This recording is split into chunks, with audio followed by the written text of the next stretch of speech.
মধ্যপ্রাচ্যের ভূ রাজনৈতিক উত্তেজনার পটভূমিতে ইরানের বিরুদ্ধে সামরিক আগ্রাসন চালানোর জন্য ইসরায়েল যে অজুহাত তুলে ধরেছে তা আন্তর্জাতিক বিশেষজ্ঞদের বিশ্লেষণে ক্রমশই ভিত্তিহীন হিসেবে প্রতীয়মান হচ্ছে।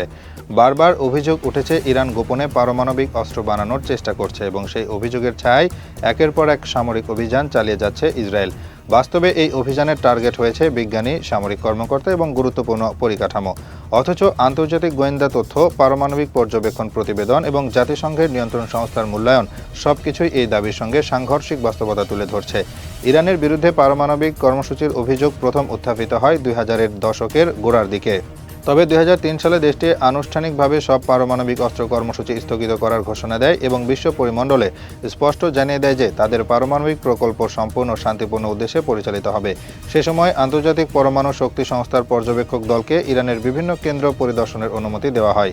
তার পরবর্তী বছরগুলোতে IAEA বারবার এই মূল্যায়নই দিয়েছে যে ইরানের কার্যক্রম নির্দিষ্ট মাত্রার ইউরেনিয়াম সমৃদ্ধকরণ পর্যন্ত সীমাবদ্ধ এবং তা শান্তিপূর্ণ প্রয়োগে ব্যবহারের বাইরে যাচ্ছে না।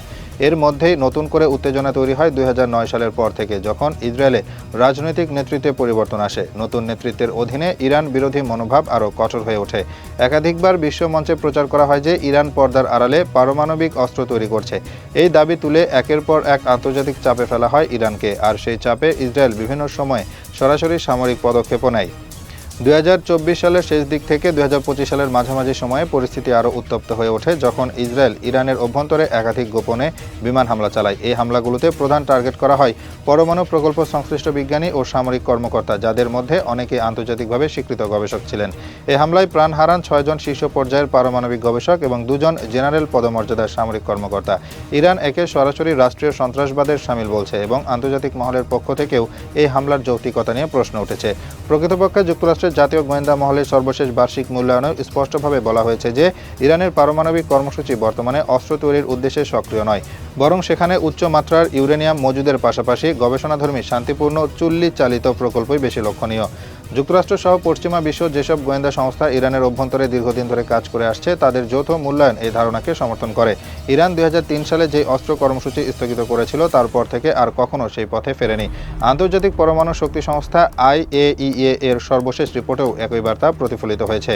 প্রতিবেদনে উল্লেখ করা হয়েছে যে ইরান বর্তমানে 60% বিশুদ্ধতায় ইউরেনিয়াম মজুদ রেখেছে, যার পরিমাণ প্রায় 408 কেজি।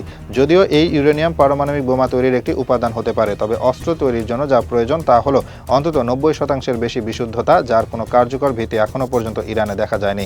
তাছাড়া এই পর্যবেক্ষণ কোনো একটি উৎস থেকে নয়, বরং আন্তর্জাতিক পরিদর্শন দলের সরাসরি মাটি থেকে সংগৃহীত তথ্যের ভিত্তিতে উপস্থাপিত।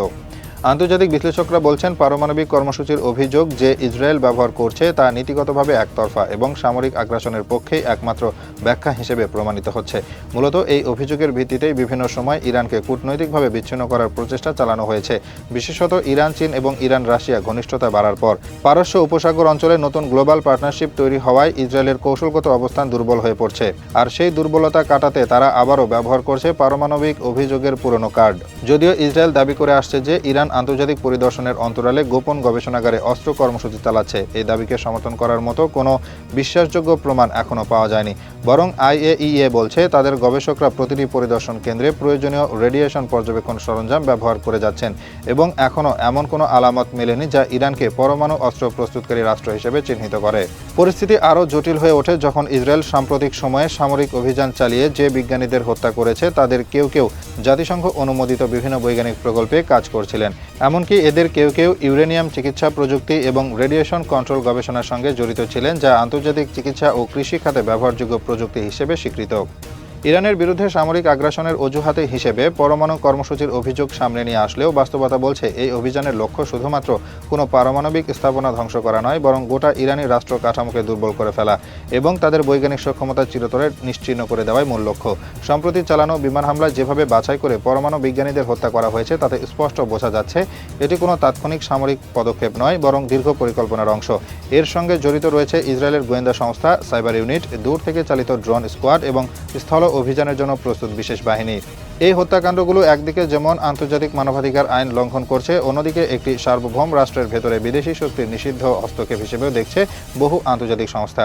পরমাণু বিজ্ঞানী হত্যার ঘটনাগুলোকে রাজনৈতিক উদ্দেশ্য প্রসূত গুপ্ত হত্যা হিসেবে বিবেচনা করে জাতিসংঘের নিরাপত্তা পরিষদে আলোচনা তোলা হয়েছে। তবে ভেটো অধিকার থাকা শক্তিগুলোর কারণে এই আলোচনা এখনও কোনো স্থায়ী নিন্দায় গড়ায়নি। ইরান এই ঘটনার পর তাদের অভ্যন্তরীণ সামরিক তৎপরতা ব্যাপকভাবে জোরদার করেছে। পারমাণবিক স্থাপনাগুলোতে 3 স্তরের নিরাপত্তা বেষ্টনী বসানো হয়েছে।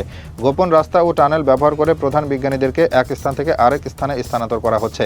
তেহরান থেকে ইস্পাহান পর্যন্ত বিস্তীর্ণ এলাকায় নতুন রাডার সিস্টেম বসানো হয়েছে, যা ড্রোন ও হাইপারসনিক ক্ষেপণাস্ত্র শনাক্তে সক্ষম। পাশাপাশি জেনারেল র্যাঙ্কধারী কর্মকর্তাদের ব্যক্তিগত নিরাপত্তায় স্থলবাহিনী ও বিমান প্রতিরক্ষা ইউনিট মোতায়েন করা হয়েছে।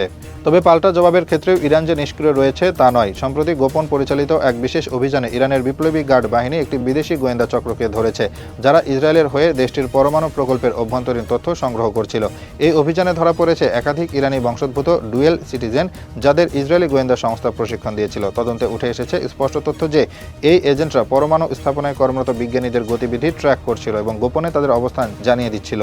এই চক্র ধরা পড়ার পর ইরানের নিরাপত্তা সংস্থা একটি পূর্ণাঙ্গ রিপোর্ট তৈরি করেছে, যা ইতিমধ্যে শেয়ার করা হয়েছে রাশিয়া, চীন এবং আন্তর্জাতিক আদালতের সঙ্গে। তেহরান স্পষ্ট করে বলেছে, এখন থেকে কোনো ধরনের হামলা হলে তা কেবলমাত্র প্রতিরোধমূলক নয়, সরাসরি প্রতিশোধমূলক হামলা হিসেবে প্রতিফলিত হবে। এই ঘোষণার পর মধ্যপ্রাচ্যের আকাশপথে নতুন করে টেনশন সৃষ্টি হয়েছে। সিরিয়া, লেবানন, ইরাক সহ আশেপাশের ইরান ঘনিষ্ঠ মিলিশিয়াদেরও সর্বোচ্চ সতর্কতায় রাখা হয়েছে।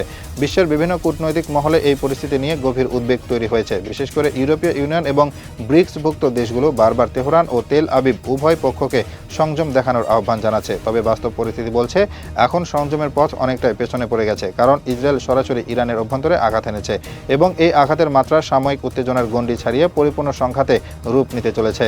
সাম্প্রতিক সময়ে চালানো হামলায় ইরানের ফোর্ডো, নাতাঞ্জ ও কারাজ অঞ্চলের কয়েকটি গবেষণা কেন্দ্র আংশিক ক্ষতিগ্রস্ত হয়েছে। যদিও ইরান দাবি করছে এই স্থাপনাগুলোর মূল কার্যক্রম এখনও সচল রয়েছে। আন্তর্জাতিক পর্যবেক্ষকরা বলছেন, দীর্ঘমেয়াদে এই হামলা ইরানের গবেষণাগারী ক্ষমতার উপর বড় ধরনের চাপ তৈরি করবে। অনেকগুলো অত্যাধুনিক গবেষণা ল্যাব সরঞ্জাম ধ্বংস হয়েছে, যেগুলো পরিবর্তন করার জন্য ইরানকে আবারও চীন অথবা রাশিয়ার সহায়তার দিকে যেতে হবে। এই পরিস্থিতিতে ইসরায়েলের ভেতরেও দ্বিধা সৃষ্টি হয়েছে। দেশটির সেনাবাহিনীর একাংশ মনে করছে, এমন ঘন ঘন আক্রমণ ইরানকে সরাসরি যুদ্ধে ঠেলে দিতে পারে এবং সেটি কেবল ইরানের সাথেই সীমাবদ্ধ থাকবে না। হামাস, হিজবুল্লাহ, হুতি এমনকি সিরিয়া ভিত্তিক বিভিন্ন গোষ্ঠী সক্রিয় হতে পারে।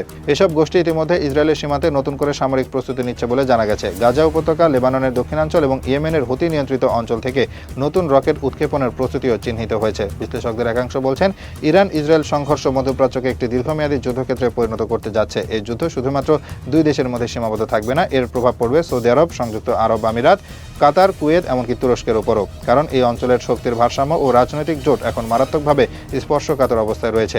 ইসরায়েলের প্রতিটি পদক্ষেপে যুক্তরাষ্ট্রের প্রত্যক্ষ অনুমোদন রয়েছে, এই বিশ্বাসে ইরান এখন আর কোনো আপোষের কৌশলে যেতে রাজি নয়। পাল্টা আঘাতের ঘোষণা আগেই দেওয়া হয়েছে এবং সেই অনুযায়ী বাহিনী মোতায়েনও শুরু হয়েছে। সার্বিক বিবেচনায় ইরানের বিরুদ্ধে পারমাণবিক অস্ত্র তৈরির অভিযোগ তুলে চালানো ইসরায়েলের সামরিক অভিযান শুধু রাজনৈতিক উদ্দেশ্য প্রসূতি নয়, বরং তা একটি সুপরিকল্পিত আঞ্চলিক আগ্রাসনের সূচনা বিন্দু হিসেবেও প্রতীয়মান হচ্ছে। এই আগ্রাসন আন্তর্জাতিক আইন, মানবাধিকার সনদ এবং জাতিসংঘের চার্টার লঙ্ঘন করছে। আর এর জেরেই সামনে মধ্যপ্রাচ্যে আরও বিস্তৃত ও সহিংস সংঘাতের আশঙ্কা জোরদার হয়েছে। বিশ্বশান্তির জন্য এই পরিস্থিতি যে বিপজ্জনক তা নিয়ে সংশয় নেই। তবে সবচেয়ে বড় প্রশ্ন হলো, কতটা গভীর এই সংঘর্ষে নামবে ইরান, আর কতদূর যাবে ইসরায়েল তাদের যুদ্ধ কৌশলে, সেই উত্তর সময় দেবে। তবে বর্তমান চিত্র স্পষ্ট করছে, এই সংঘাত আর সীমিত পর্যায়ে থাকছে না, এর পরিণতি হবে বিস্তৃত, দীর্ঘমেয়াদী এবং ভূ রাজনৈতিক ভারসাম্যের জন্য চরমভাবে বিপর্যয়কর।